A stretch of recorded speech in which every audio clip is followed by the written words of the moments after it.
Olá, seja bem-vindo ao Círculo Mágico. Vamos tentar pensar juntos em voz alta. Nos últimos meses, na América do Sul, apareceram luzes intensas,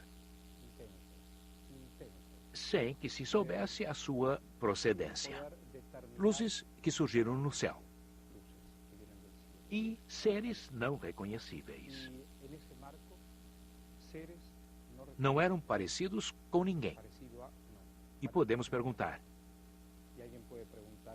estarão eles entre nós? O programa de hoje é sobre isso. Até já.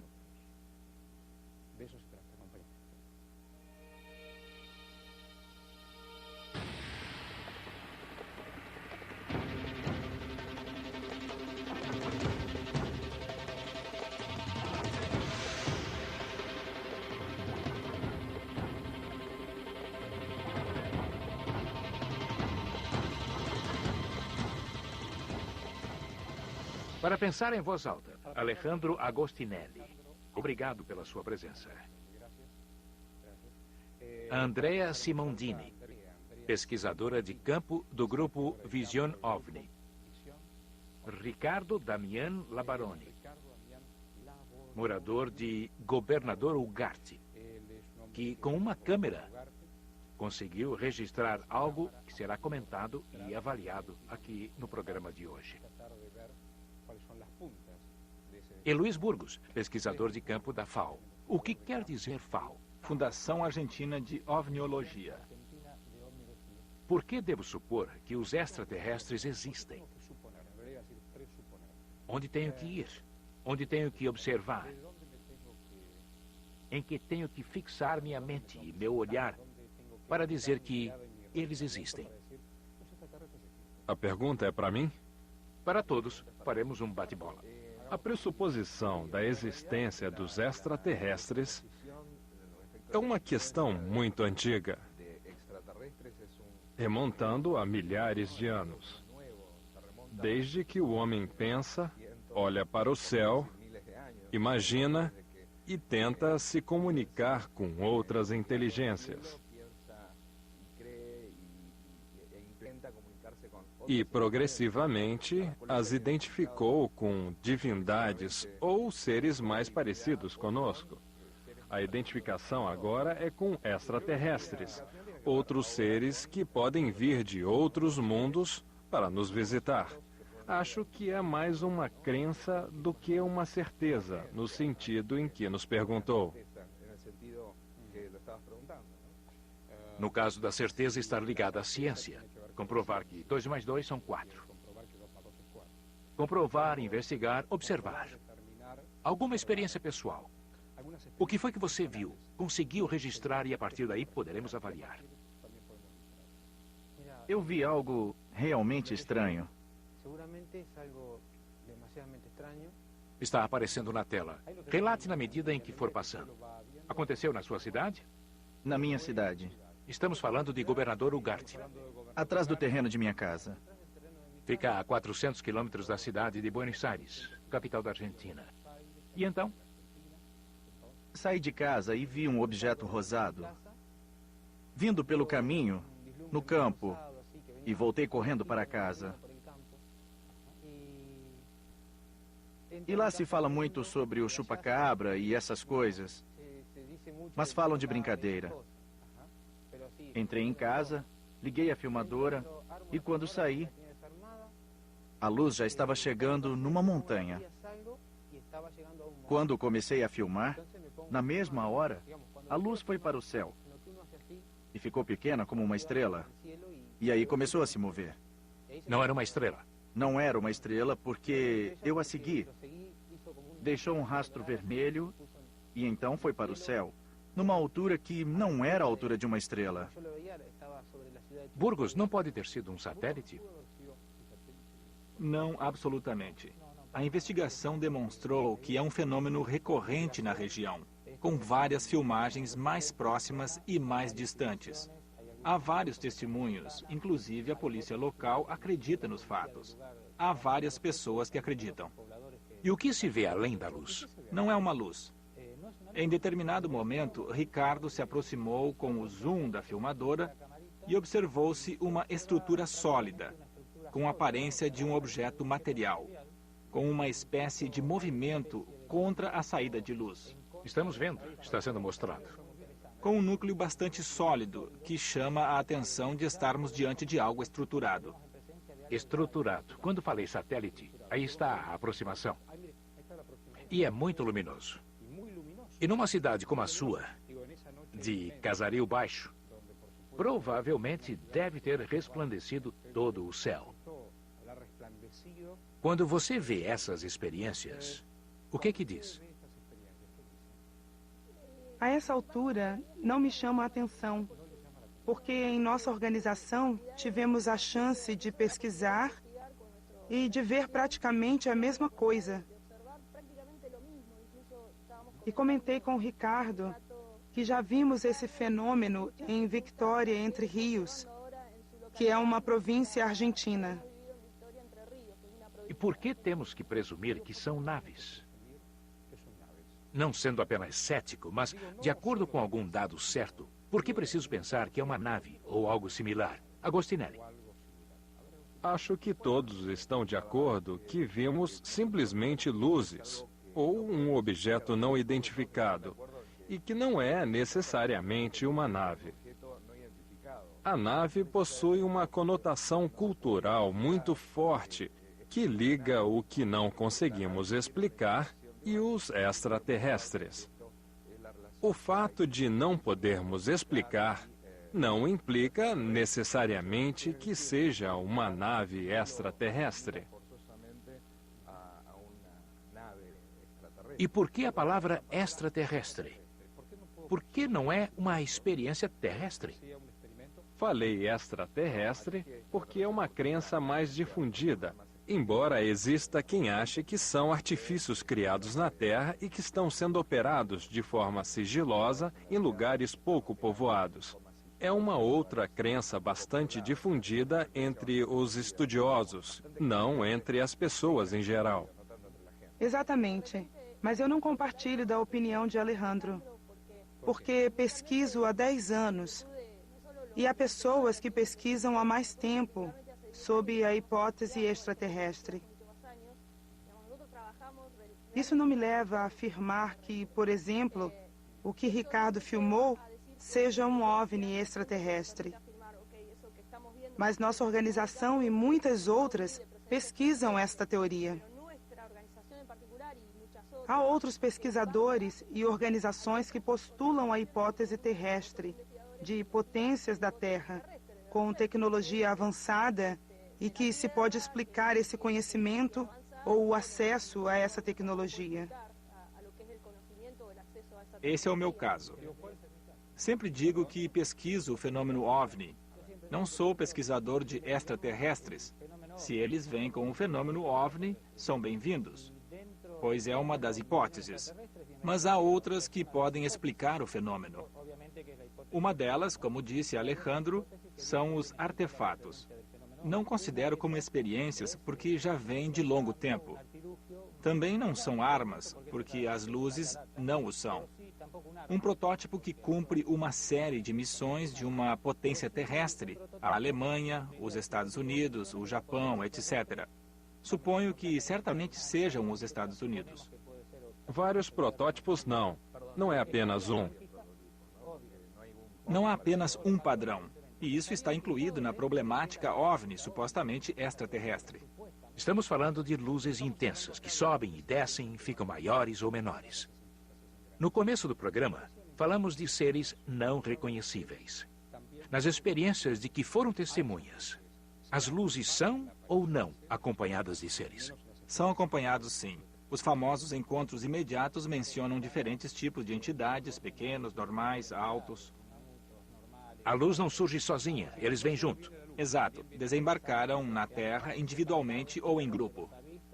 Exemplo? Em 1991, pesquisamos um caso espetacular em La Boulage, província de Córdoba.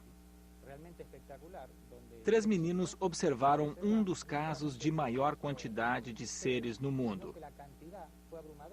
15 entidades ou seres diminutos supostamente extraterrestres, que em fila indiana se deslocaram e se movimentaram por um bosque de eucaliptos.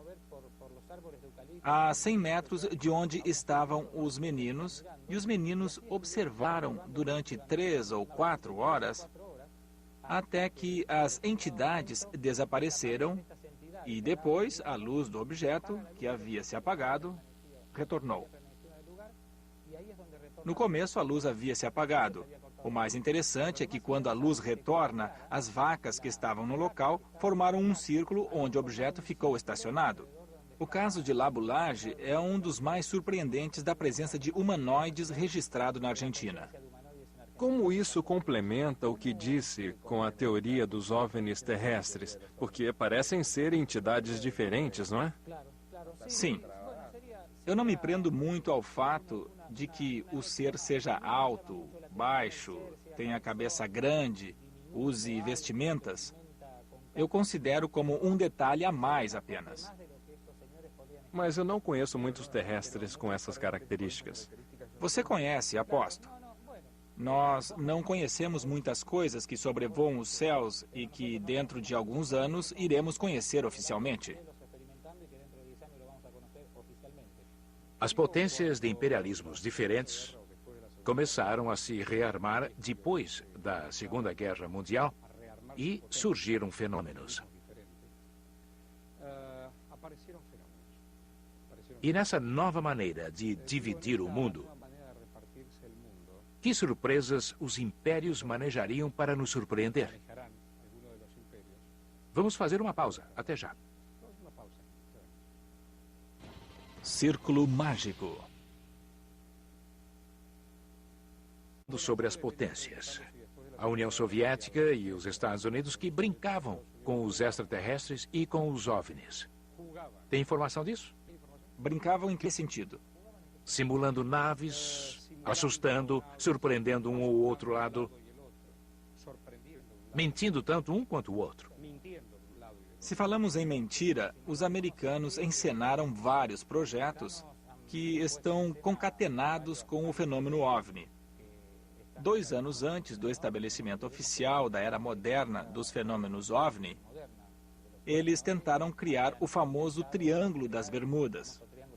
Até os anos 80, não se falou de outra coisa que não fosse o desaparecimento de navios e aviões naquele local. Depois vieram os homens de preto, outros tipos de fenômenos. Voltaram a reiterar com Howell. Na era moderna, surgiu o chupa-cabra. Foram encenações desde a década de 40, sem deixar de mencionar o famoso suposto experimento Filadélfia. Você mencionou os homens de preto. Pedro Romaniuk nos fala sobre os greys. Vamos ouvi-lo. Círculo mágico. Os extraterrestres estão entre nós. Não afirmo isso sozinho.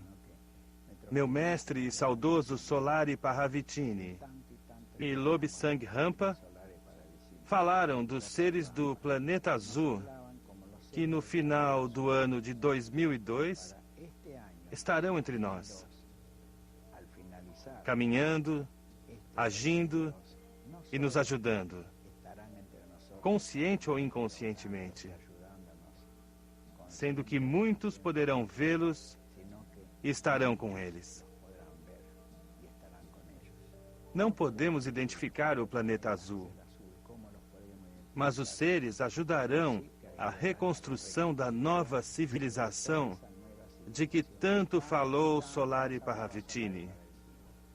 Existem centenas, milhares de formatos diferentes e já existem naves circulando em nossa atmosfera. Há outras que só podem permanecer na exosfera. E há estações espaciais de até 600 quilômetros de extensão, que circulam em torno da Terra e que já foram fotografadas pelos satélites da NASA, em preto e branco e em cores.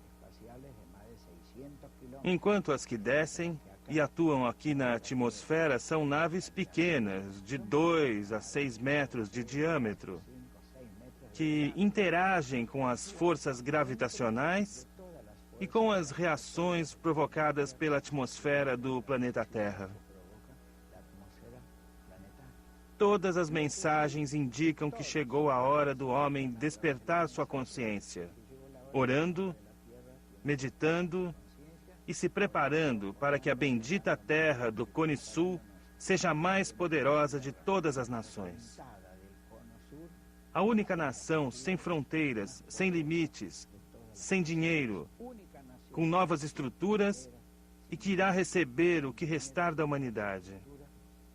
Isso foi profetizado há 25.860 anos na Bíblia Romana. Quando Pedro Romaniuk afirma que é assim, com a certeza que lhe é característica, o que acham? Digo que uma das características clássicas do discurso neorreligioso contemporâneo é misturar ao mesmo tempo pressupostas afirmações com caráter científico e dogmas de fé. O discurso de Romaniuk deve ser lido nessa linha, sem pretensões de desqualificá-lo como pessoa, pelo contrário. Depois de muitos anos de conhecê-lo, acho que ele desenvolveu uma doutrina pessoal a partir de supostos conhecimentos científicos que somente ele conhece e não pode transmitir. Por isso, deixam de ser científicos. A informação científica tem que ser transmissível, verificável, o que não acontece com as afirmações de Romaniuk. Temos que entendê-lo a partir de um discurso religioso moderno, onde há ingredientes técnicos misturados com afirmações reveladas de algo que está por vir. As profecias de Paravicini foram cumpridas. Devemos apenas lembrar o ataque às Torres Gêmeas, comparado aos desenhos de Paravicini. Como todos puderam ver nos programas especiais, onde havia a Estátua da Liberdade partida em duas. Mas além dos fundamentos, quando afirmam que viram algo, o que você viu? Particularmente vi luzes. E em determinada oportunidade, tive a chance de ir ao encontro do que chamamos de entidades não associadas, que são entidades, seres, vistos quando não há ocorrência do fenômeno OVNI. Quando há o fenômeno, luzes, objetos, e aparece alguma entidade, ela é denominada entidade associada. Costumamos realizar experiências de campo permanentemente assistidas por uma equipe.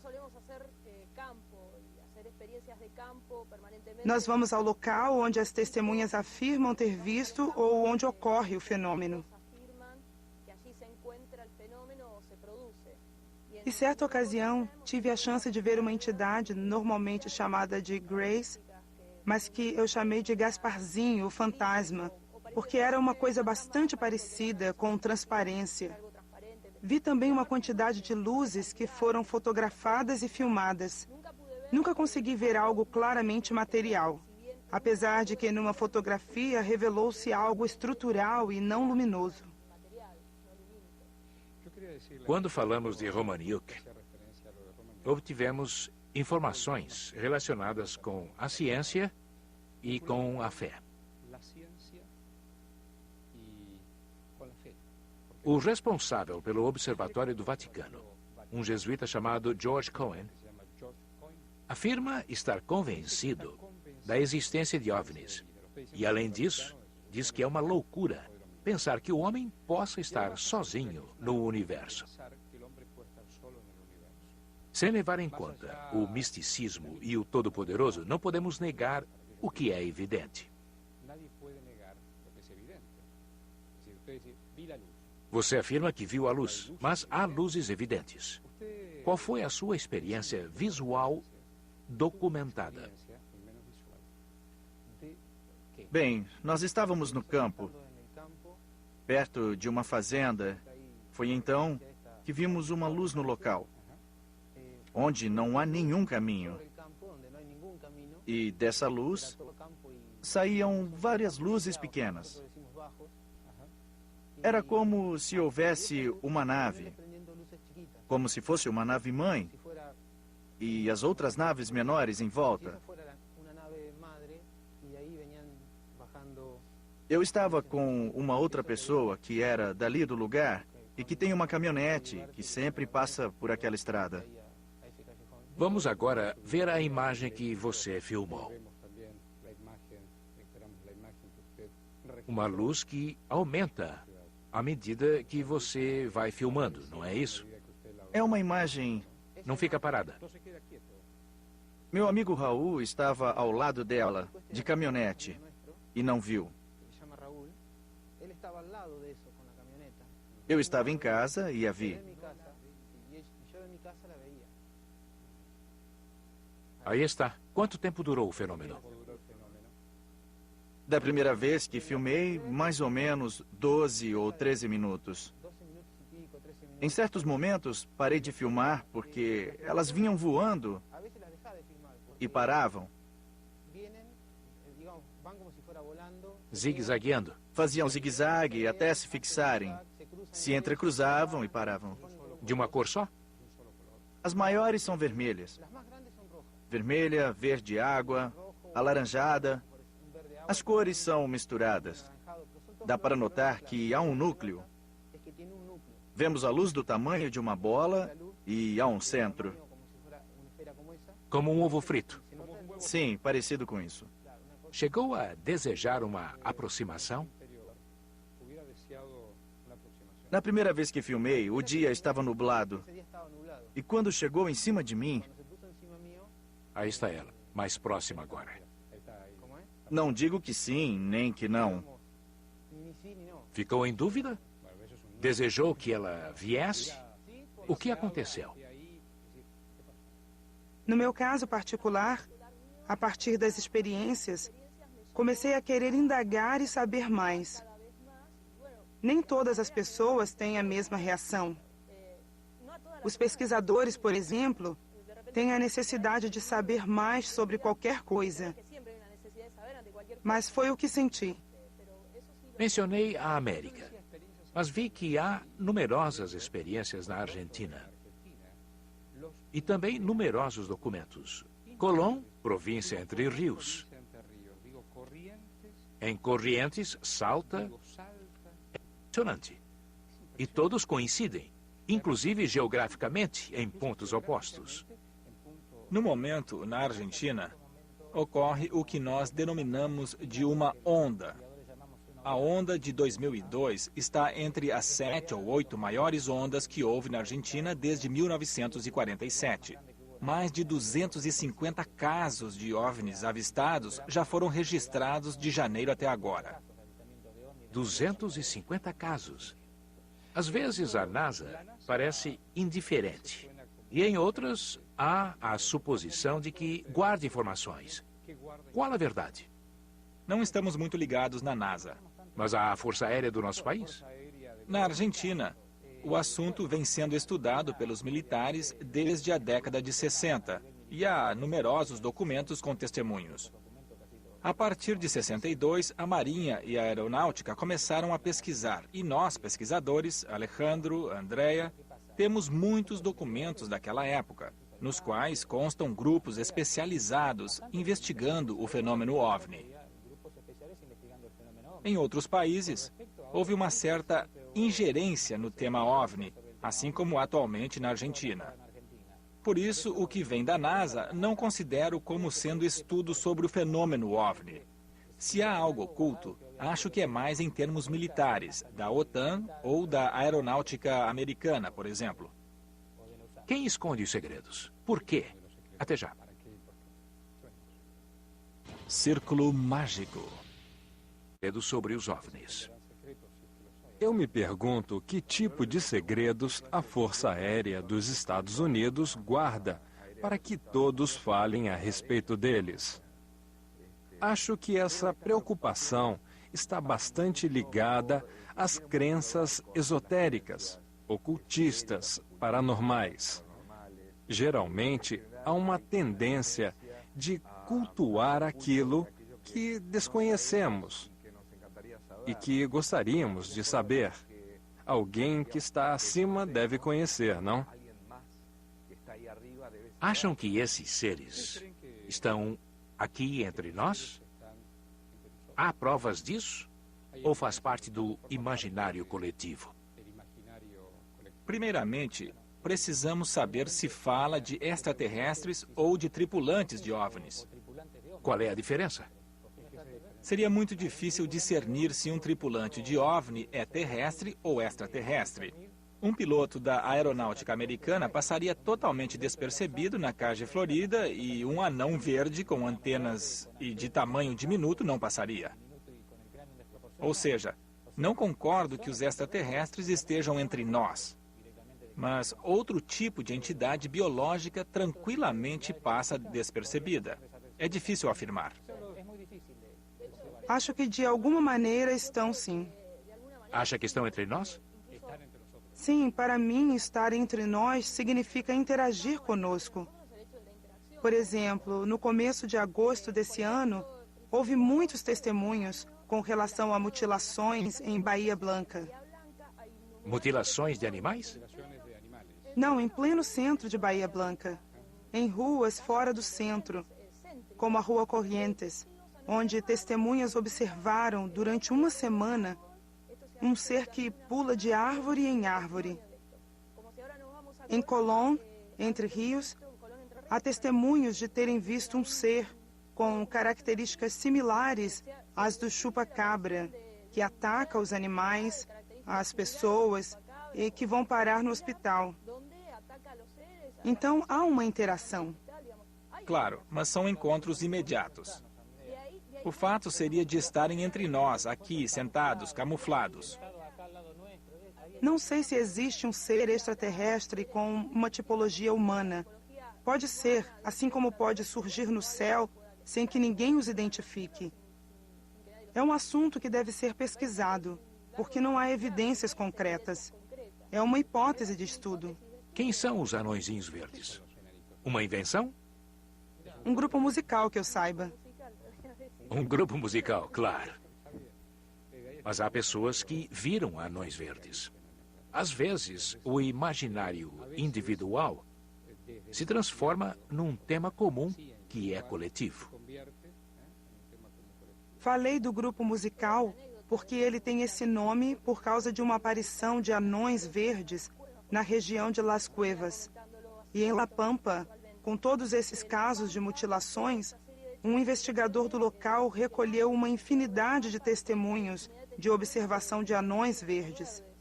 Não é um caso típico de aparição na região de La Pampa ou na Argentina. Há definições dessa tipologia em diferentes partes do mundo. E o que são? E o que dizem? Há os que dizem que são extraterrestres, como os que dizem que são malformações genéticas. Há diversas hipóteses. Perguntamos a Dante Franch quais são as diferentes hipóteses sobre o assunto. Vejamos. Círculo mágico. A questão da visita ou da presença extraterrestre na Terra é tão antiga quanto a própria humanidade. Desde a existência da humanidade, há registro da presença de extraterrestres entre nós. Defendo a presença de observadores impessoais, que nos observavam das naves, monitorando a Terra, do espaço, mas também a existência de seres com características humanas, muito similares aos humanos, e que podem passar despercebidos em nossa sociedade. Talvez viajando num transporte coletivo, no metrô, ou até trabalhando num escritório, como se não fosse um extraterrestre, recolhendo informações constantes sobre a nossa forma natural de vida. Essa é uma postura um tanto abrangente no sentido de que estiveram historicamente e que hoje estão aqui como observadores impessoais. E uma terceira posição é a presença extraterrestre que se contata com a humanidade de forma telepática. Por que não diretamente? Porque, se o fizessem, estariam influindo em etapas evolutivas que não podem influir, porque há leis cósmicas que os regem e nas quais se baseiam para o contato com a humanidade. Essas civilizações que nos visitam se transportam em naves de diferentes tipos. As naves antigas, observadas no princípio do século, pareciam gigantescos leques, das quais saíam naves menores que eram observadas na Terra. Os discos clássicos, como o caso Arnold em 1947, como uma sopeira de cabeça para baixo, com as janelinhas ao redor. Ou os clássicos pequenos chapéus, naves com uma espécie de cúpula na parte superior. Depois, começaram a aparecer naves triangulares, esféricas e até as naves translúcidas, que permitem uma visão das estrelas. São naves pequenas, de até 2 metros de diâmetro, mas há também naves com quilômetros de extensão, que de repente surgem do nada. Ficam paradas durante alguns minutos, passíveis de serem observadas e voltam a desaparecer. Inclusive, em casos filmados, se percebe, no momento do desaparecimento, um quase imperceptível rastro de fumaça, apenas visto quando vemos em câmera lenta. Na minha opinião, não há dúvida de que as naves extraterrestres existem e que vêm de uma multiplicidade de mundos habitados e que talvez façam parte de nossa evolução. Ou seja, que estão aqui nos observando de uma forma impessoal, tentando acompanhar o processo evolutivo do planeta Terra.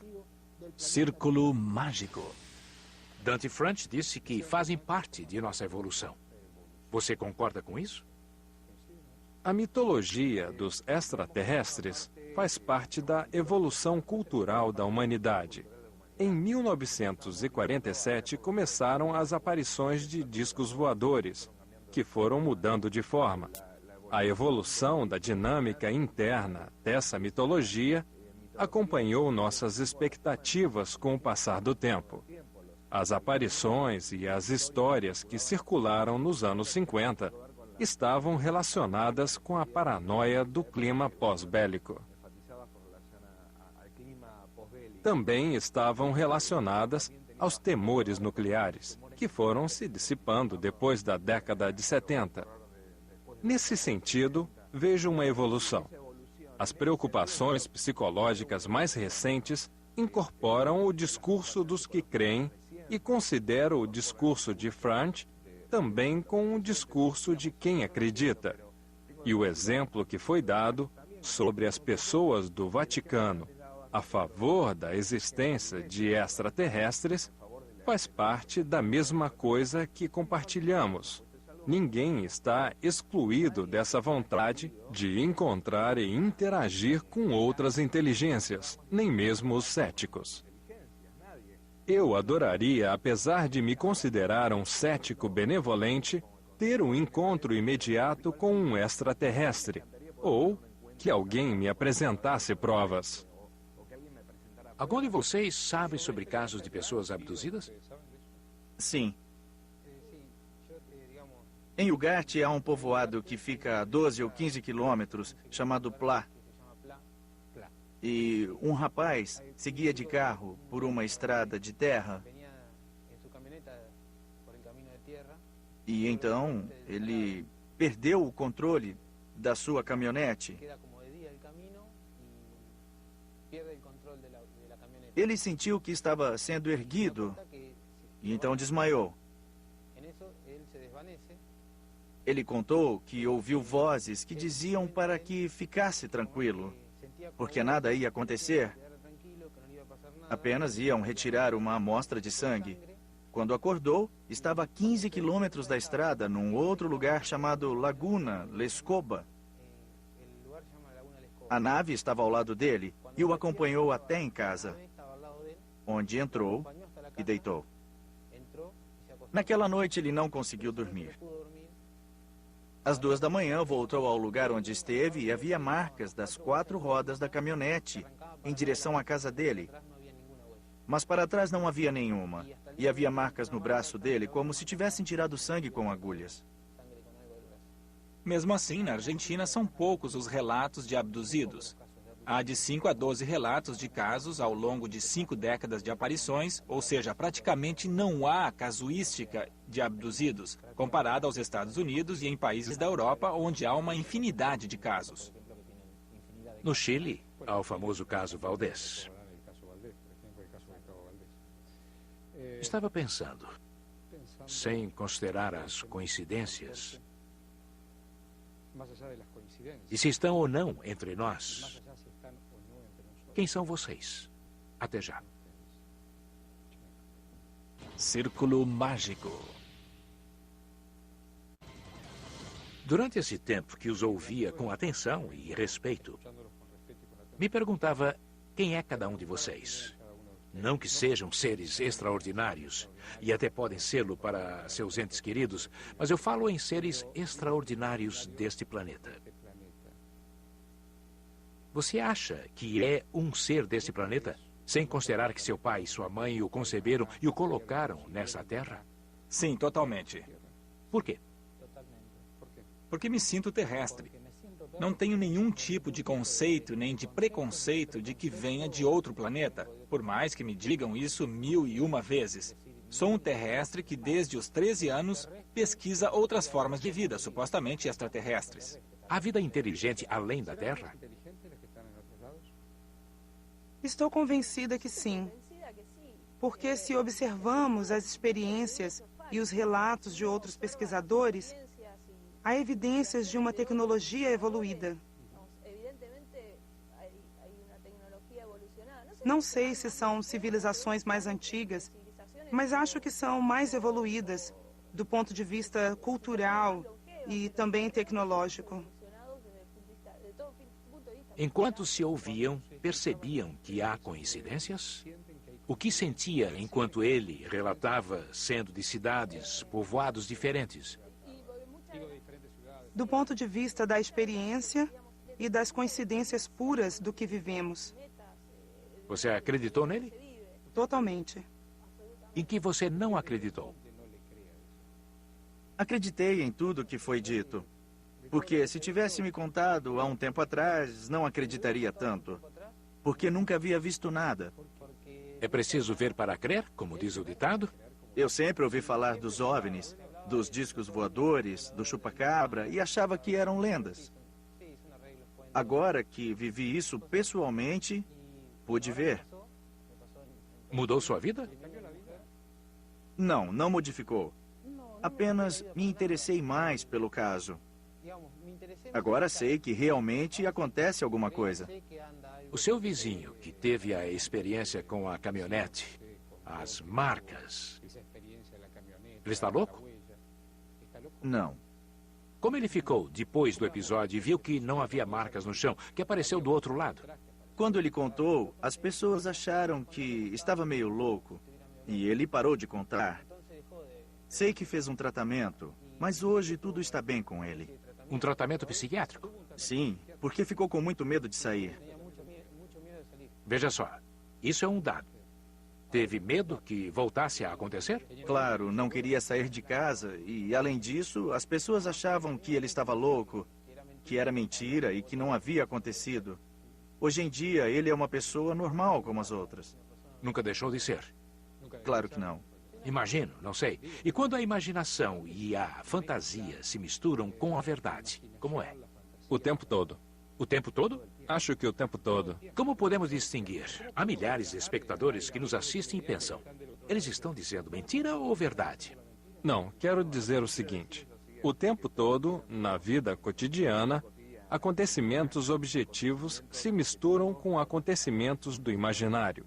Seguimos por uma avenida e pressupomos que o sinal vai mudar de cor. Por isso, esperamos um pouco e arrancamos com o carro. Mas é uma crença nossa que o sinal vai mudar de cor. Se ele não mudar, podemos atropelar alguém, ou seja, estamos continuamente agindo através de atos de fé, da imaginação, expectativas. Mas quando você dirige, não pede para que a luz mude. É um ato mecânico, previsto e programado. E também reflexo. Não é reflexo, é um mecanismo programado. É diferente de ficar olhando para o céu, esperando que uma luz apareça. É diferente. O que eu quero dizer é que, continuamente, agimos no mundo através de atos de fé, de crenças e de imaginação. Quando alguém qualifica um relato extraordinário de puramente imaginário, está cometendo um erro grave, porque sempre há misturas de acontecimentos reais com projeções imaginárias, não? E isso acontece em todas as áreas da vida, tanto ao se avistar um OVNI, quanto num encontro casual com alguém que não vemos há muito tempo. Acontece em qualquer episódio da vida cotidiana e se acentua quando estamos diante de algo que não podemos explicar. Alejandro, eu gostaria de esclarecer que, depois de ouvirmos as mensagens de Romaniuk e de Frantz, não concordamos com a mensagem dos redentoristas e nem com o outro extremo, com a mensagem apocalíptica. Porque uns acham que o mundo acabará quando houver uma guerra geral, e outros que será a vinda do Messias de um planeta. E há várias pessoas que dizem ter tido contato com esses seres, que eles lhes deram datas apocalípticas, e os anos vão passando, as datas também, e nada. Na virada do século, esperamos e não houve nada. Sabemos apenas que o homem está cada dia mais louco, perverso e egomaníaco. Acho que isso também faz tanto mal quanto as posições céticas. Olhem, estamos vendo na tela. Quem terá colocado isso aí? Isso é uma forma de arte contemporânea, não? Arte contemporânea? E que explicação damos a ela? Eu estou vendo que há diferenças culturais entre vocês. Começamos a ter diferenças, porque se tomarmos a concepção de arte, o artista seria magnífico, com potencial para cobrir quilômetros de distância. Seria a mesma coisa que alegar que as mutilações seriam obra de um animal. Acho que as posições extremas são complicadas, porque impedem que haja uma pesquisa realmente interessante do fenômeno. Até podemos concluir que seja uma arte campestre, mas não sei. Mas quem foi que fez? Quem será que colocou a Mona Lisa? Por exemplo, as pirâmides, tanto as do Oriente como as dos Andes.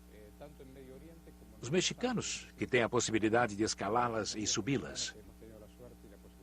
Não se sabe como foram parar lá. São um fenômeno?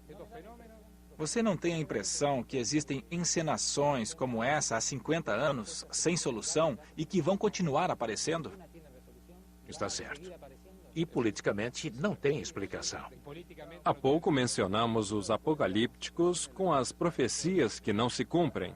Você mencionou? Não fiz isso, não falei isso. Sim, falou sobre Romaniuk e suas crenças religiosas.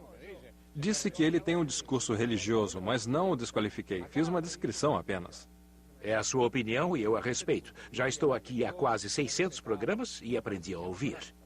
Uma das coisas que agradeço a esse canal, aprendi a ouvir e a tolerar. Mas você tem sua opinião particular, que talvez seja redentorista. Não. Quem falou sobre redentorista foi ela. Quero dizer que, nesse discurso apocalíptico, ligado às profecias religiosas, também existe um pouco no ambiente, nos que acreditam em OVNIs, porque sempre estão esperando a última prova, revelação, o momento. E essas provas demoram a aparecer. Há sempre uma tensão com relação ao grande momento, à grande verdade. Até agora não apareceu, e acho que graças a essa ausência de uma evidência final que convença os céticos da existência do fenômeno, a expectativa se mantém viva. Discordo do que acaba de dizer, porque acho que a evidência finalmente apareceu. E nos Estados Unidos há um bom exemplo disso. Há anos eles criaram uma comissão de cientistas com a opinião de que o fenômeno OVNI não oferecia ganhos para a ciência.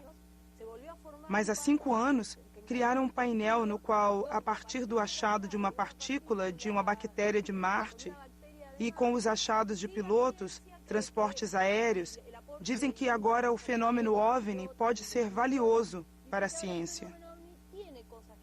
É importante esclarecer que não se trata de dizer que o fenômeno OVNI seja de procedência terrestre ou extraterrestre, mas há um grande avanço no momento em que o fenômeno OVNI em si é declarado valioso para a ciência.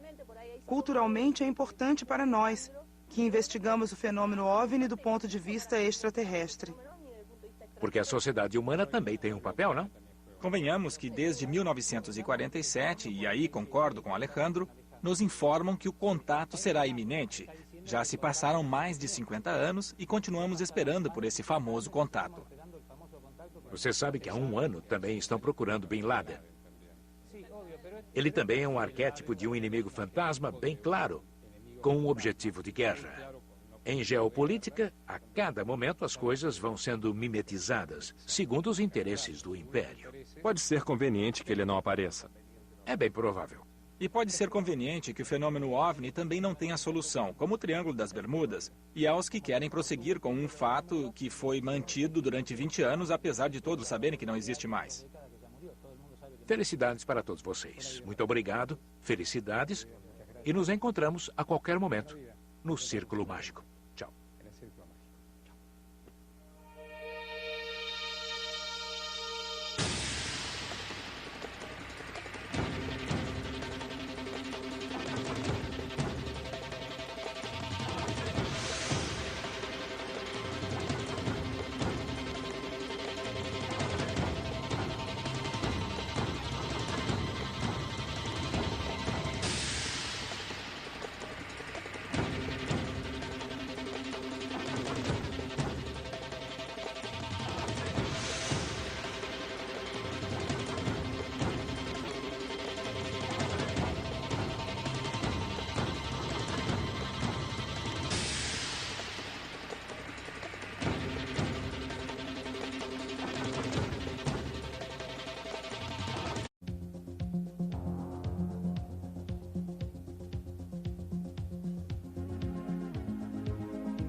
Durante a década de 80, eu me interessei pela situação política entre os Estados Unidos e a União Soviética e a possibilidade de uma guerra nuclear, dando atenção especial à corrida armamentista e às armas nucleares.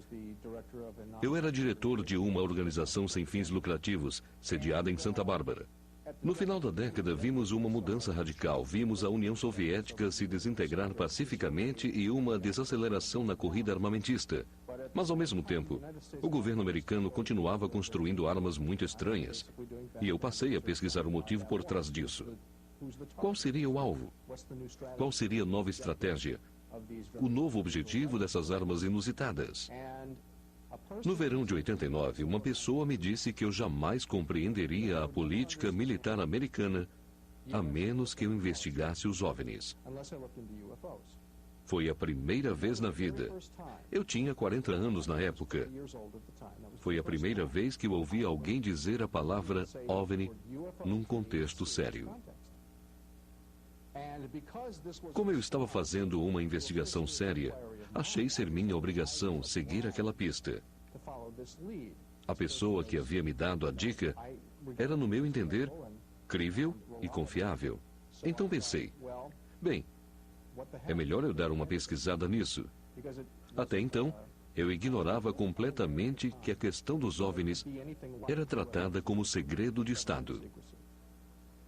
Portanto, no verão de 1989, eu fiz uma rápida pesquisa a respeito dos OVNIs e ficou evidente para mim que a questão dos OVNIs era mesmo muito secreta, sem dúvida nenhuma.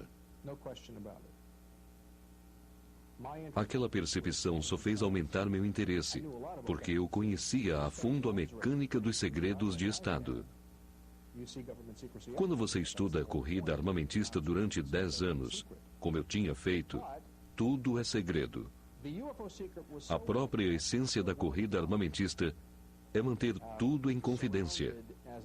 Mas o segredo sobre os OVNIs estava tão bem guardado, era tão bem armado e envolto numa enorme quantidade de informações falsas, que eu fiquei surpreso. Duas coisas me impressionaram. Primeiro, devem existir muitos segredos, porque o grau de confidência é muito alto. E segundo, deve ser algo tão importante que eles tomaram medidas extremas para manter o que sabem bem longe do conhecimento do cidadão comum. Então, qual será o segredo? Venho tentando entender esta pergunta desde então. Qual é o segredo?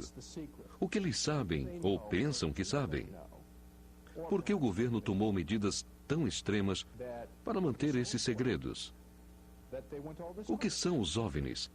E por que eles são importantes?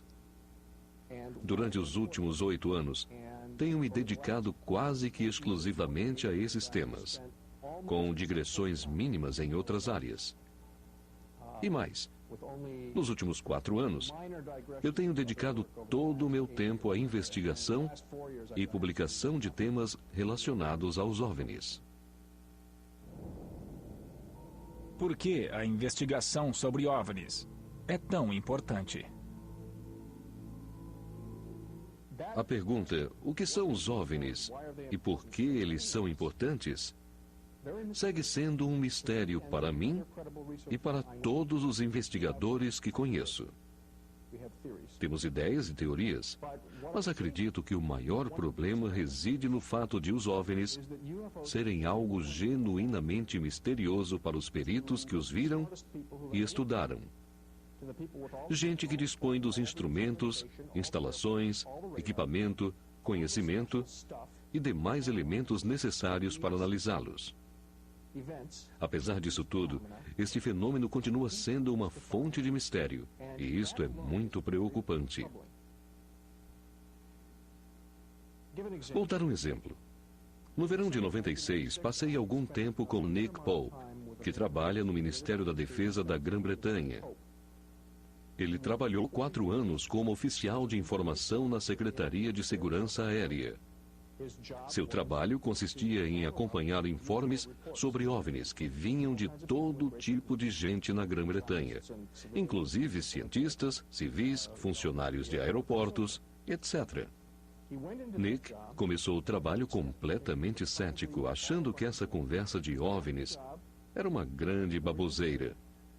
Mas 4 anos depois, quando entregou o cargo, ele estava convencido de que o espaço aéreo britânico era violado com frequência por naves de outro planeta. Então, em 4 anos, um funcionário do Ministério da Defesa da Grã-Bretanha passou do ceticismo ao convencimento. Em 96, Nick escreveu um livro chamado Céus Abertos, Mentes Fechadas, no qual ele expressa o que ele considera a verdade. Agora pergunto, como é que ele chegou a essas conclusões? Porque ele viu os melhores relatos de OVNIs da Inglaterra, alguns dos quais vinham de instalações militares ultra-secretas, de gente cujo trabalho era monitorar os céus, procurando qualquer coisa que pudesse ameaçar a segurança britânica. Essas pessoas lhe contaram histórias tão impressionantes que ele foi forçado a concluir que essas coisas eram reais. Porém, ele só podia especular que esses objetos fossem de outro planeta ou alienígenas, porque ninguém conseguia dizer o que eram. Ninguém chegou a ele e disse: "Não se preocupe, é o novo superavião americano, o novo superavião britânico ou uma nave russa." Ninguém sabia, e ninguém conseguia dizer a ele, de cara lavada, que eram gases. O planeta Vênus, uma chuva de meteoritos e as outras besteiras que as pessoas às vezes chamam os OVNIs. Este é um exemplo, mas eu falei com muitos peritos, com muitas pessoas em posições elevadas, gente que não tem nenhuma crença metafísica nos OVNIs. Profissionais cujo trabalho é plantar os pés no chão e descobrir que diabos está havendo. E eles sabem, melhor do que a maioria dos civis, que os OVNIs existem, que são profundamente misteriosos e que têm todos os indícios de uma tecnologia de outro planeta. Naturalmente, isto bate de frente com todas as nossas expectativas, com tudo que nos disseram ser a verdade. Não, as pessoas não podem voar até aqui de outros planetas. Isto não acontece. Mas se você conversar com gente da Força Aérea, as chances são de que você vai encontrar pessoas que acreditam em OVNIs. Quais são os obstáculos na investigação de OVNIs? Um dos maiores problemas na avaliação de um relato de OVNI é o fato de a tecnologia humana ser extremamente avançada. Algumas naves terrestres são altamente secretas e não existem oficialmente. Temos vários exemplos disso ao longo da história, onde um novo avião foi lançado, colocado em serviço e categoricamente desmentido durante anos a fio, mesmo estando em serviço. Só muito tempo depois é que descobrimos a verdade. No começo dos anos 60, a CIA recebeu um avião incrivelmente avançado, que nem a Força Aérea possuía. Mais tarde, esse avião seria batizado de SR-71, o Blackbird, e viria a ser o mais famoso avião de reconhecimento de todo o mundo. Em 62, porém, esse avião era capaz de fazer coisas inimagináveis. 30 anos depois, ainda é um avião impressionante. O quanto melhoramos no campo da fabricação de aeronaves? Muito, sem dúvida alguma. O que podemos fazer agora? Bem, só existem rumores do que podemos fazer. Alguns boatos dizem que já temos aviões que alcançam 8 ou 9 vezes a velocidade do som. Outros boatos dizem que temos aviões que podem sair de órbita e voltar. Alguns desses aviões podem ter sistemas de propulsão muito exóticos. Alguns podem ser indetectáveis e supervelozes. Uma combinação que ainda não existe oficialmente.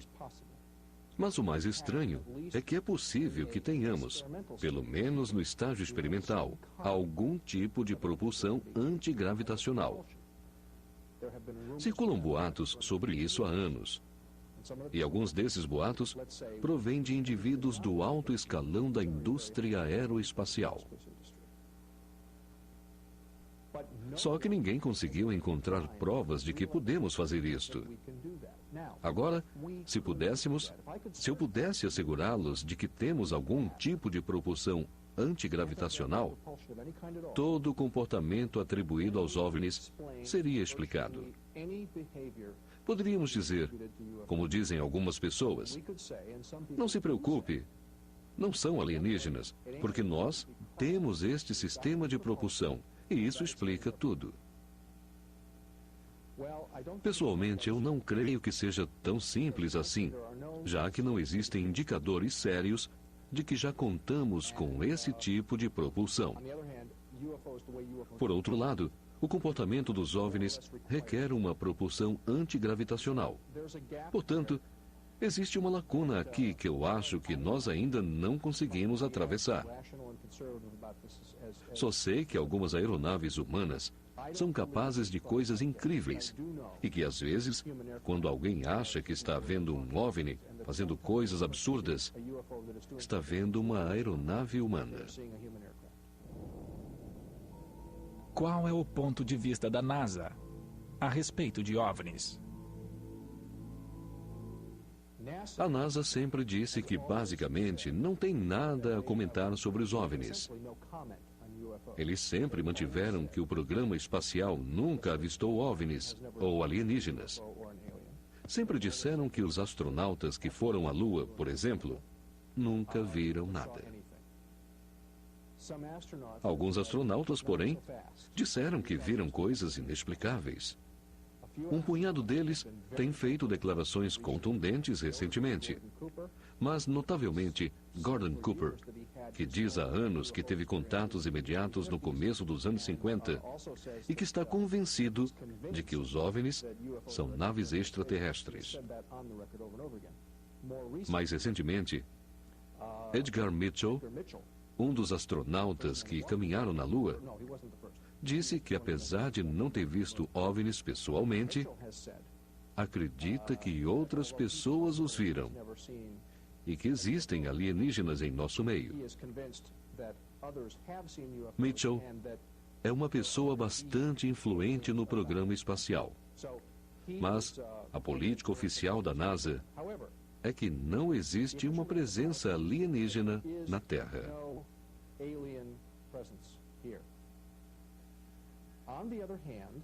Por outro lado, a NASA mudou radicalmente de atitude nos últimos anos quanto à questão da existência de vida no espaço exterior. Desde o começo dos anos 60, um pequeno grupo de astrônomos vem tentando encontrar provas de vida inteligente nas galáxias distantes usando radioastronomia ou radiotelescópios. Durante anos, o programa foi motivo de discórdia entre a NASA e o Congresso, que jamais simpatizou com seus objetivos. A maioria dos cientistas, aliás, dizia que era uma tolice. O programa SETI, dedicado a encontrar vida inteligente mediante o uso de radiotelescópios, tem tido como defensores alguns poucos, porém destacados cientistas. Gente como Carl Sagan, recém-falecido, Philip Morse, do Instituto Tecnológico de Massachusetts, e o astrônomo Frank Drake, que basicamente inventou o programa SETI no começo dos anos 60. Mais recentemente, o programa SETI ganhou uma sobrevida porque a NASA decidiu que encontrar vida no espaço exterior é uma ótima ideia.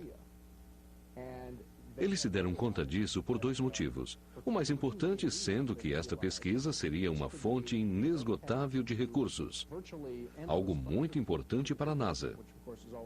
Os dois motivos que tornaram isto possível foram, em primeiro lugar, a confirmação de que há um santo grau de planetas em torno das estrelas, algo que se especulava há anos, mas que só foi provado recentemente. Os primeiros dados realmente sólidos só chegaram no outono de 95, indicando a presença de um planeta em volta de outra estrela. Depois, eles encontraram mais um e mais outro, e de repente, eles passaram a encontrar esses planetas em quase todas as estrelas consideradas hospitaleiras. Sabemos que existem estrelas que não devem ter planetas, e as que os têm devem ser planetas incomuns. Mas o que podemos resumir disso tudo é que os planetas devem ser muito comuns. E isto é uma ótima notícia para aqueles que querem encontrar vida. Este, portanto, foi o primeiro grande passo. O segundo grande passo foi a tremenda controvérsia quanto à existência de vida em Marte. Em agosto de 96, eles anunciaram a incrível descoberta de um meteorito. O meteorito chamou muita atenção porque as provas eram discutíveis. Todo mundo sabia disso. Todos estavam a par da fragilidade das provas. Mas o interessante foi a postura da NASA desde o começo. Eles disseram: nós afirmamos que isto é vida. Vocês que provem que estamos errados. É uma postura muito interessante porque a NASA só entrou nessa discussão de vida extraterrestre recentemente. Eles se deram conta, porém, de que isto era incrivelmente atraente para eles e para a opinião pública, e que seria o caminho ideal para obter financiamento. Para todos os efeitos, eles se valeram de uma ciência muito dúbia para fazer uma enorme manobra política. Disseram basicamente: pois bem, Sabemos que as provas são incompletas, mas não seria fantástico se isso fosse verdade? Não seria bom seguir em frente para descobrir mais? Todo mundo adorou a ideia. O Congresso ficou empolgado. O presidente Clinton deu seu aval. E agora nós temos uma política nova e super agressiva para a exploração de Marte. Eu, pessoalmente, sou a favor disso tudo. E também acho que a NASA está sendo um pouco oportunista. Mas isso é aceitável se eles obtiverem resultados. O X da questão aqui é se existe algum tipo de vida em Marte, ou se algum dia chegou a existir vida em Marte. Mesmo que seja uma bactéria insignificante, será um passo enorme a favor da ideia de que existe vida no universo. Se tivéssemos 2 episódios de vida num mesmo sistema solar, teríamos a prova cabal de que podem existir outros seres no espaço exterior. Novidades sobre o meteoro marciano.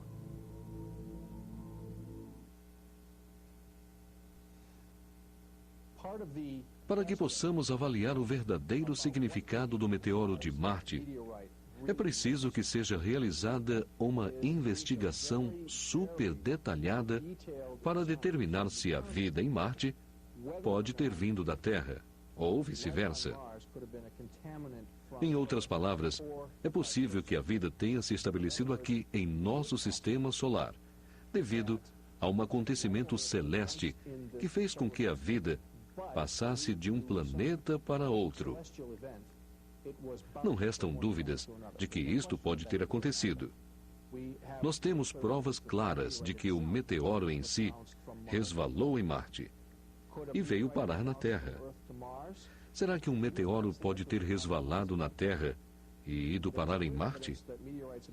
É um pouco menos provável, mas não totalmente impossível. Existem provas de que vários meteoros resvalaram em Marte e vieram parar na Terra.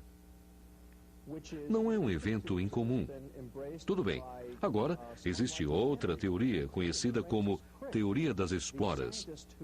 É uma teoria interessante que foi abraçada por alguns candidatos incomuns, inclusive Francis Crick, o cientista que co-descobriu a molécula do DNA.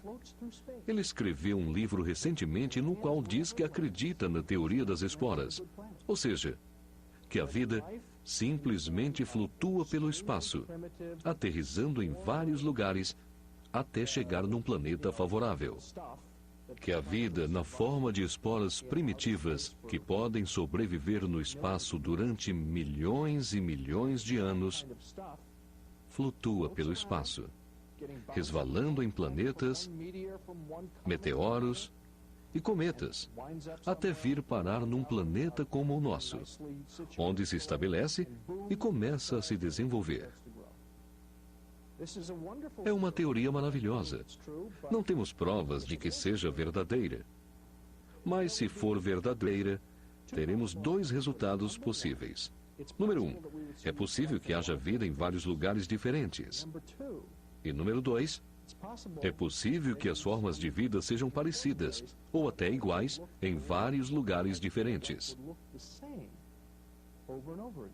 Esta ideia é muito pouco popular entre a maioria dos biólogos, porque eles dizem: vejam o que o DNA produziu neste planeta. O DNA pode produzir lesmas, vacas, macacos, papagaios, baleias, fungos.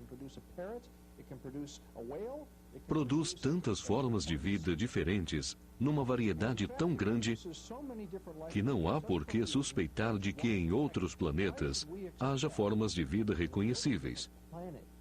Por que devemos esperar isto?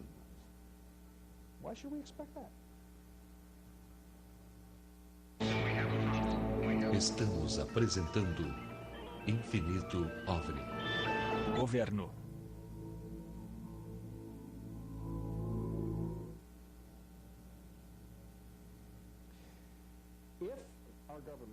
Se o governo americano ou qualquer outro governo sabe alguma coisa sobre os OVNIs, Por que eles nos mantêm no escuro? O que há de tão importante, perigoso ou assustador para mantê-los calados? Como é que podemos preencher essas lacunas? Uma das teorias afirma que o governo não sabe absolutamente nada sobre os OVNIs, porque chegou à conclusão, anos atrás, de que eles eram gases atmosféricos, aviões não identificados e ou corpos celestes.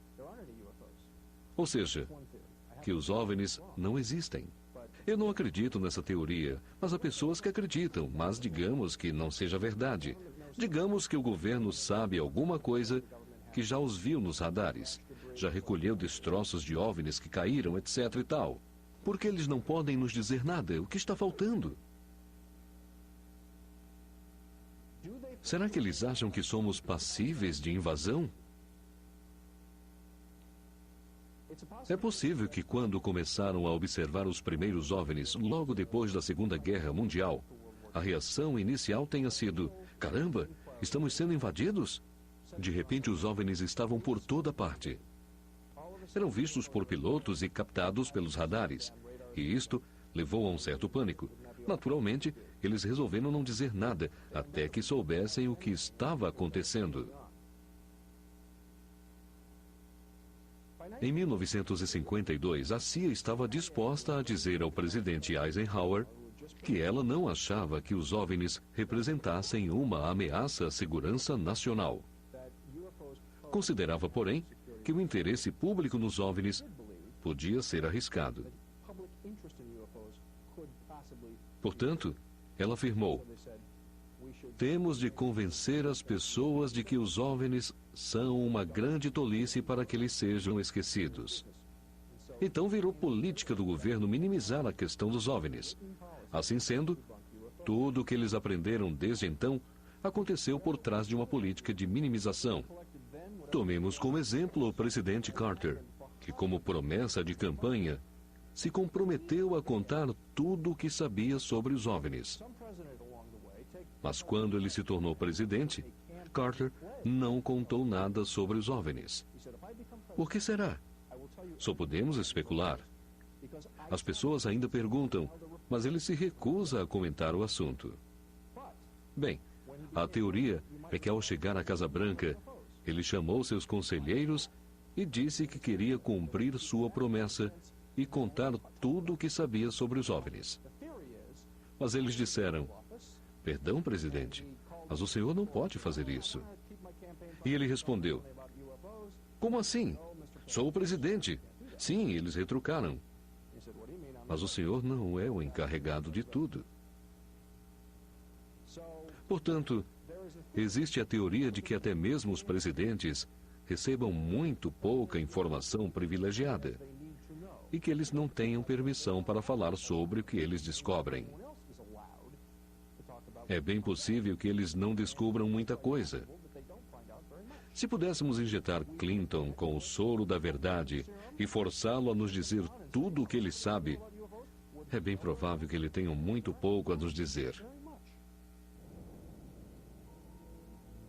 O governo está dizendo tudo o que sabe sobre os OVNIs. Só posso especular, como outros pesquisadores, que em algum lugar secreto nas entranhas do governo existe um repositório de informações que seriam muito importantes para que pudéssemos compreender a história toda. Não se sabe quem controla essas informações, ou o que teria que acontecer para que elas fossem divulgadas. Aparentemente, existem segredos de longa data, informações colhidas pelos padrões de hoje de maneira imprópria, ilegal e inconstitucional. Nós já vimos exemplos disso recentemente. Coisas que se justificavam devido às tensões da Guerra Fria não são aceitáveis nos dias de hoje. Portanto, a pergunta é: quantas pessoas ficariam em apuros? Quais os ícones políticos de nossa nação que ficariam mal perante a opinião pública nos últimos anos de suas vidas? Valeria a pena sacrificá-los? Não seria melhor esperar até que não estejam mais aqui? Muita gente acha que é isto que falta. Que essas pessoas teriam de morrer para que a história fosse contada. O que mais? Muitas pessoas que fizeram voto de confidência, especialmente os militares, estão se encontrando pela primeira vez e conversando sobre suas experiências. Tivemos algumas reuniões em Washington e em outros lugares, nas quais essas pessoas começaram a falar. Existe um movimento em andamento para que essas pessoas deem seus testemunhos num inquérito governamental. Uma dessas reuniões foi presenciada pelo astronauta Edgar Mitchell, que depois comentou com um repórter, e a história foi parar na imprensa. Edgar Mitchell disse que quando entrou naquela sala, viu gente do alto escalão das Forças Armadas por toda parte. Depois, ele se sentou para ouvir suas histórias. E quando saiu, comentou que estava boquiaberto com o que ouviu. Isto foi relatado ao repórter e saiu no jornal. Ele disse: "Eu nunca vi um OVNI, mas eu estive numa sala cheia de gente de altíssima patente e eles tinham visto OVNIs. Não posso negar as histórias que essas pessoas contaram. Acho que falaram a verdade e isto significa que os OVNIs existem." Edgar Mitchell, portanto, ficou muito impressionado. O objetivo agora é colocar essa gente perante o Congresso. O que é preciso para que isto aconteça? Afinal, essas pessoas fizeram um voto de confidência.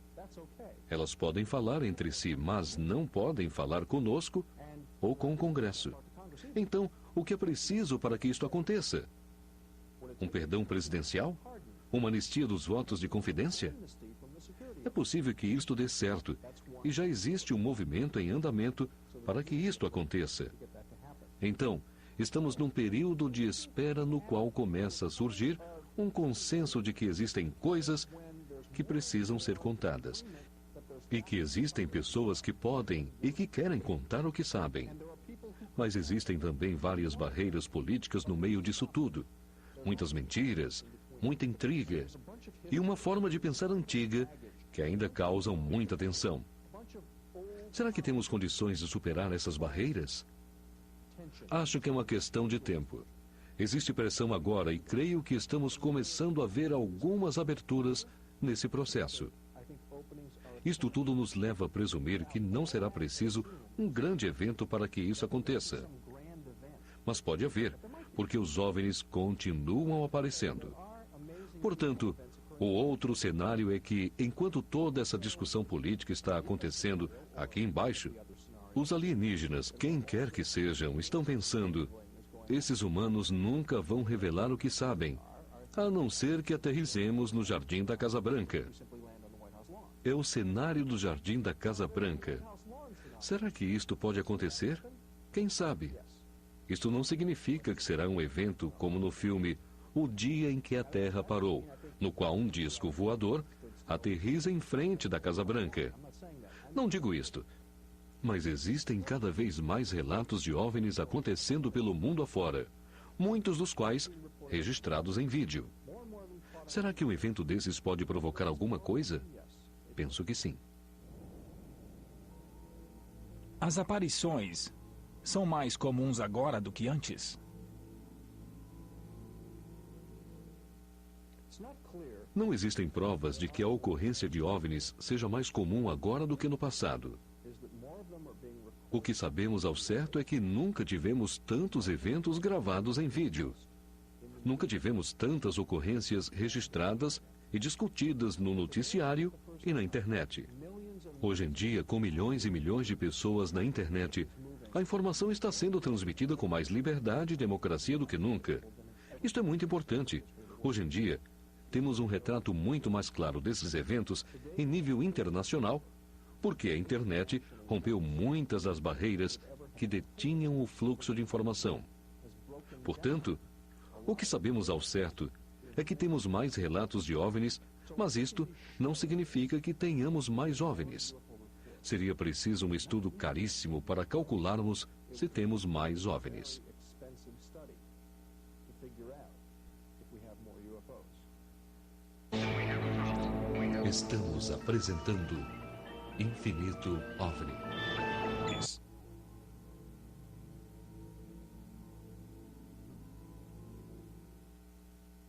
Os OVNIs se apresentam numa enorme variedade de tamanhos, formas e comportamentos.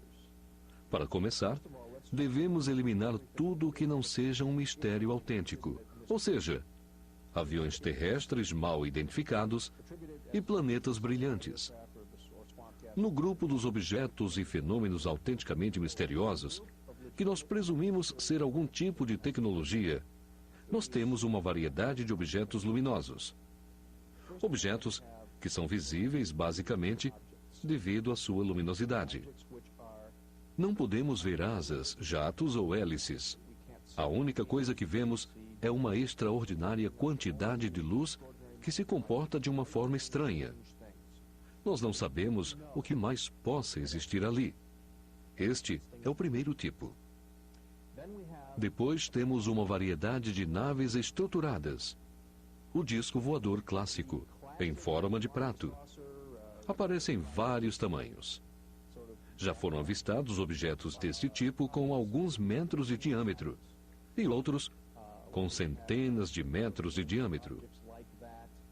Tipicamente, eles aparentam ser feitos de metal, mas nem sempre. Já foram vistos no solo, mas geralmente são vistos no ar.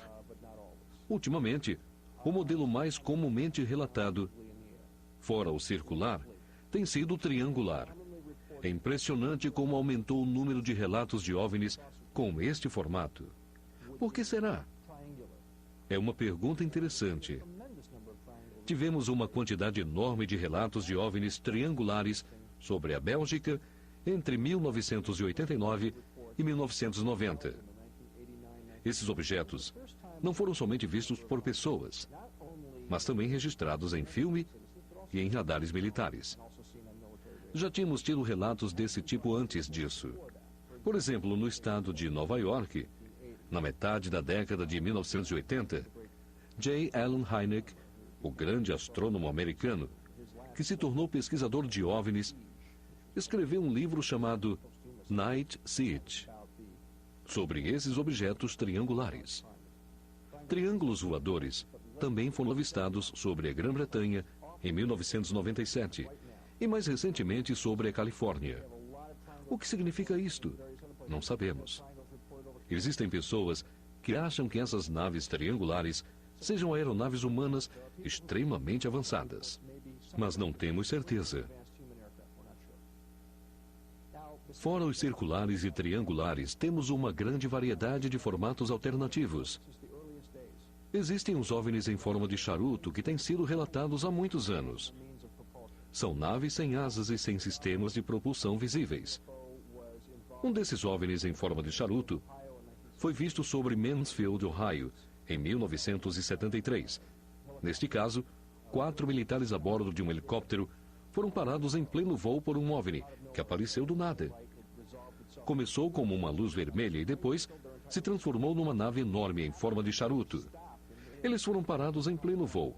Os controles do helicóptero entraram em pane, bem como o rádio e a bússola. Esse foi um dos casos mais importantes em que uma nave em forma de charuto foi avistada. Mas aconteceram vários outros. Aparentemente são naves enormes. E geralmente, quando as pessoas falam de naves-mães, elas descrevem esses charutos gigantescos. Temos ainda OVNIs quadrados e outras naves com formas muito estranhas. Já tivemos relatos de OVNIs parecidos com diamantes e cristais, um dos quais foi visto no Brasil recentemente. Como podem ver, a variedade é enorme. A mais interessante, sendo naves com formato parecido com o planeta Saturno. Ou seja, uma esfera redonda com um anel em volta. Existem até fotos famosas desse tipo de OVNI. Podemos traçar uma comparação com a variedade de veículos motorizados que temos aqui na Terra. São carros, caminhões, motocicletas e outros veículos estranhos, grandes, médios e até pequenos. Os OVNIs parecem seguir este mesmo padrão de variedade. Tipos de alienígenas.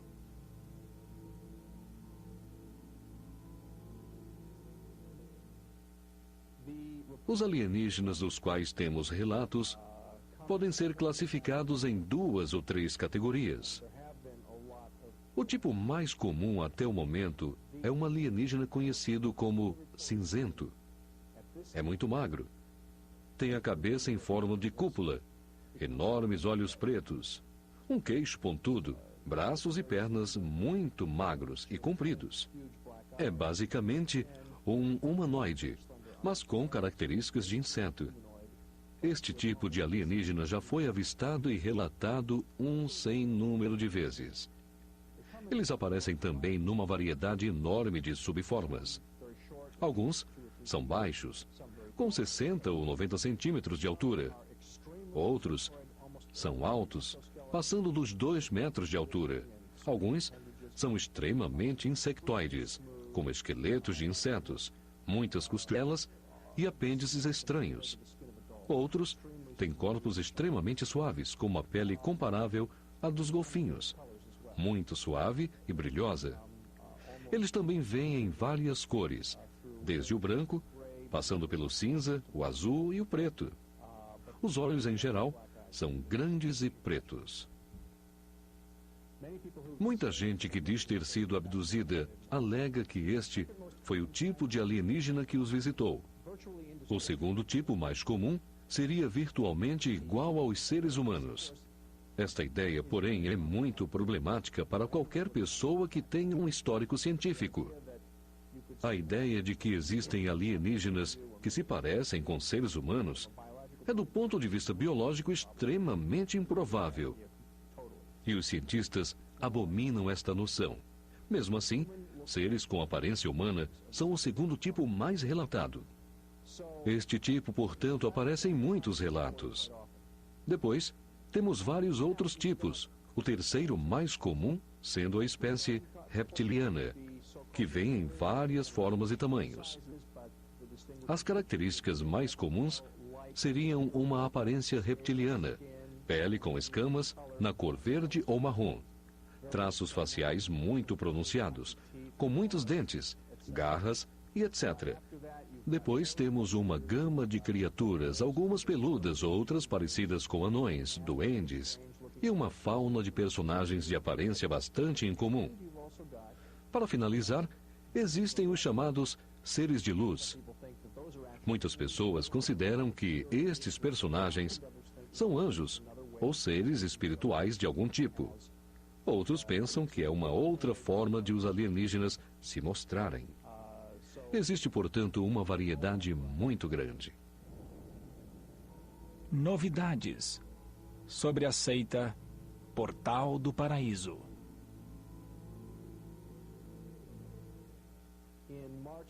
Em março de 1997, testemunhamos um acontecimento terrível, conhecido na mídia como a tragédia do Portal do Paraíso.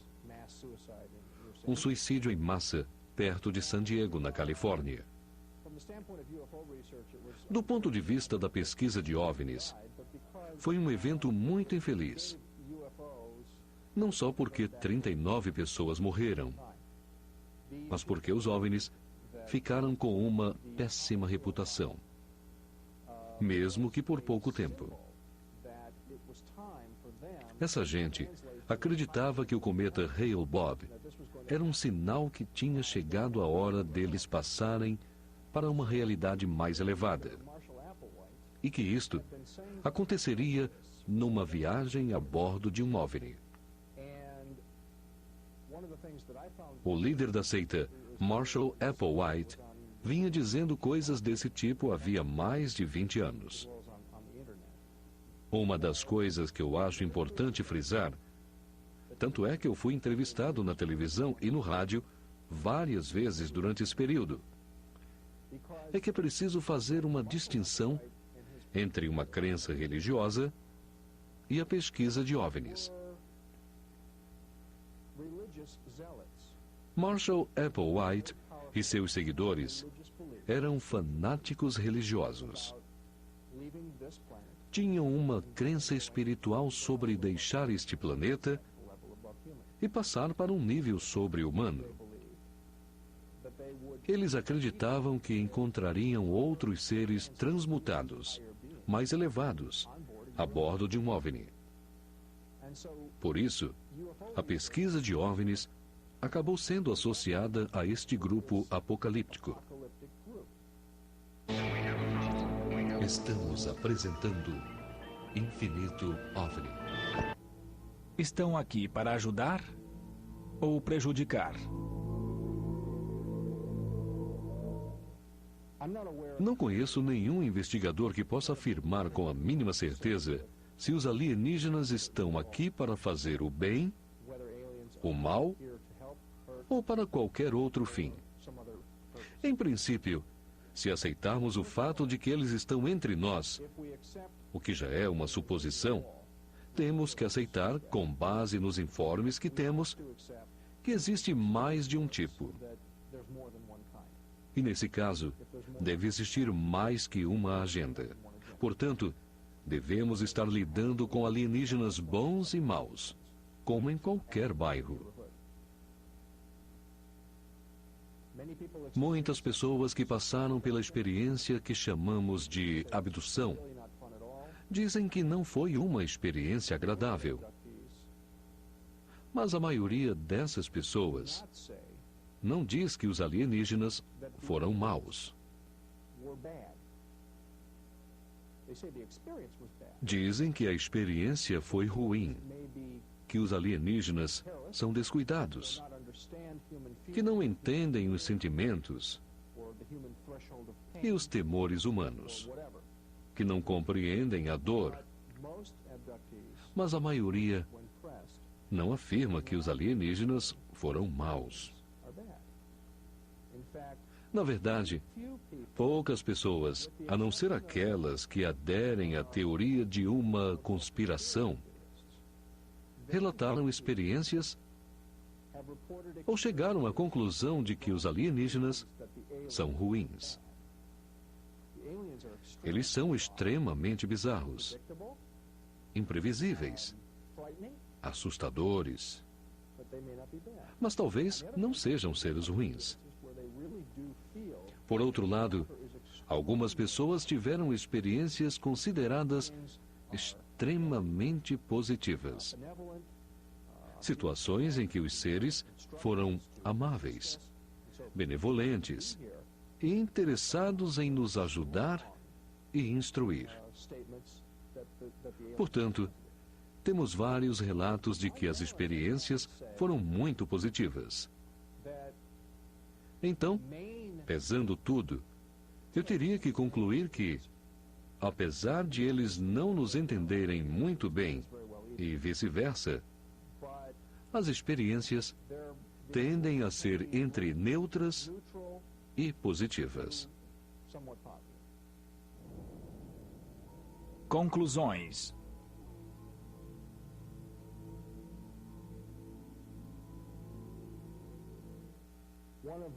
Uma das grandes especulações entre os pesquisadores de OVNIs é que talvez exista algum tipo de civilização interplanetária no espaço exterior.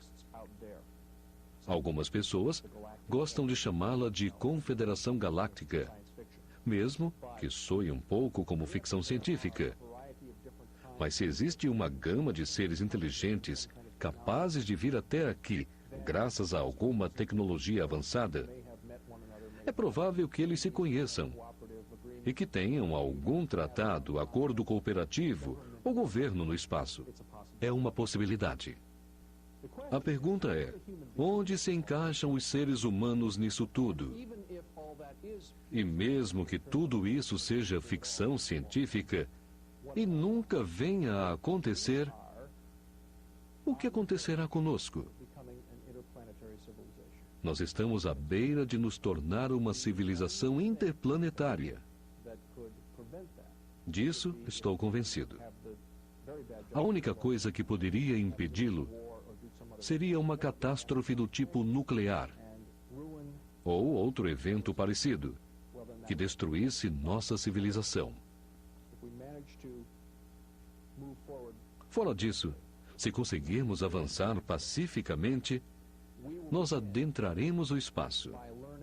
Começaremos aprendendo formas mais rápidas, seguras e baratas de voar pelo sistema solar. Nos dias de hoje, voar para qualquer lugar em nosso sistema solar é difícil, perigoso e caro. Mas nós vamos melhorar nisso. Vamos voltar à Lua.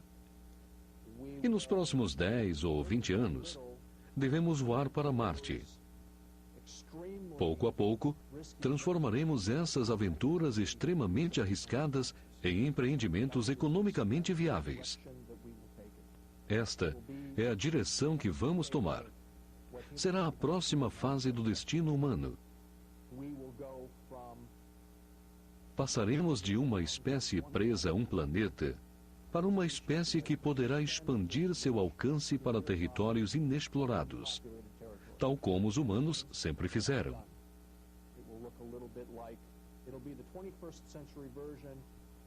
Será a versão do século XXI da conquista do Novo Mundo por parte dos espanhóis, portugueses e italianos. Isso pode acontecer. A pergunta é: será que podemos sair do nosso sistema solar? Algum dia, sim.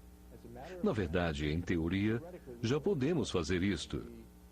Mas seria uma viagem muito desagradável ir do sistema solar para qualquer outro lugar. Seria uma jornada demorada, tediosa, incrivelmente perigosa e arriscada. As probabilidades de fracasso seriam enormes. Mas isso usando a tecnologia que temos agora. Se melhorarmos a tecnologia, tudo é possível, até mesmo voar mais rápido que a luz. Curiosamente, até pouco tempo atrás, quase todos os físicos diriam que isso seria impossível. Mas este pensamento mudou. Hoje em dia, existem projetos de pesquisa baseados na premissa de que é possível voar mais rápido que a luz. Por exemplo, várias instalações da NASA têm projetos pilotos para estudar sistemas de propulsão exóticos. As pessoas que fazem parte desses projetos acreditam que é possível voar mais rápido que a luz e estão procurando formas de se fazer isso. Portanto, se conseguíssemos esse feito, daqui para outra estrela, seria simplesmente uma longa viagem. Não seria mais impensável, impossível, desconfortável e etc. Seria possível. Se agora acreditamos que isso seja possível, me parece irracional pensar que uma civilização mais avançada já não tenha ultrapassado esta barreira.